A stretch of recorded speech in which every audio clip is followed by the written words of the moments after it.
আপনার বদনাম করছে, মানুষের কাছে যেভাবে বিভ্রান্তমূলক বার্তা পৌঁছে দিচ্ছে, এইভাবে যদি আমরা তাদের জবাব না দিতে পারি খুবই মুশকিলে পড়ব। অনুরূপভাবে আপনাদের বোঝাই যায়, বর্তমান সময়ে হাজার হাজার মানুষ জাকির নায়কের দিওয়ানা আছে কিনা? একটু মনোযোগ দিবেন।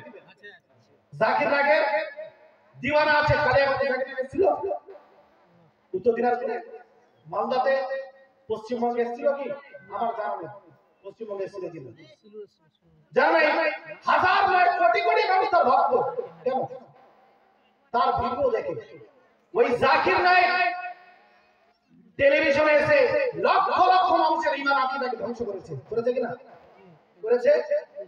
এবার আমাদের মধ্যে বড় বড় আলেমে দ্বীন আছে, যার সামনে জাকির নায়ক বসার যোগ্যতা রাখে না। বসা, কথা বলা তো দূরের কথা, বসার যোগ্যতা রাখে না। আপনি ওগুলো বুঝবেন না। ইংলিশ বলতেই যে বড় বড় বড় শিক্ষিত হয়ে গেল, কথা না। যে আমেরিকাতে জন্ম হয় একটা বাচ্চা তাই ভাষা কথা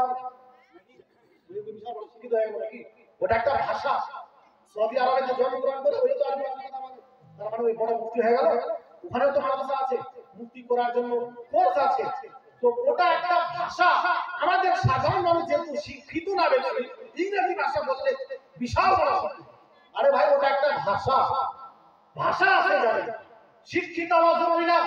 বলতে চাইছিলাম, জাকির নায়ক লক্ষ লক্ষ কোটি মানুষের ঈমানকে ধ্বংস করেছে কিভাবে? ওই টেলিভিশনের মাধ্যমে এসে জাকির নায়ক একটি কথা বললো, কোরআনের মধ্যে লেখা আছে 25টি আয়াত ওয়াসিলা নেওয়া হারাম বলেছে। সবাই শুনেছে। আপনি একজন বড় মুফতিকে দাওয়াত দিলেন নিজের গ্রামে, এমনিতেই জবাব দিয়ে দিল যে জাকির নায়ক ভুল কথা বলেছে। কোরআনে একটিও আয়াত নেই যেখানে ওয়াসিলা নেওয়া হারাম লেখা আছে, একটি আয়াত নেই। জবাব ওই মুফতি সাহেব দিয়ে দিল। আপনারা কয়জন এখানে আছেন? কয়জন আছেন?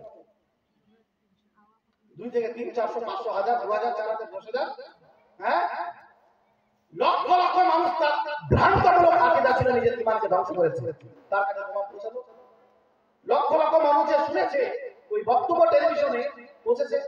এজন্য আমাদের কিছু উলামায়ে কেরাম এই ফতোয়া দিলেন যে দ্বীনের ইসলামের প্রচার প্রসার করার জন্য যেই জিনিস দিয়ে তারা ইসলামের উপরে হামলা করছে, তাদের কাছে জবাব পৌঁছাতে হবে, মানুষের কাছে জবাব পাঠাতে হবে।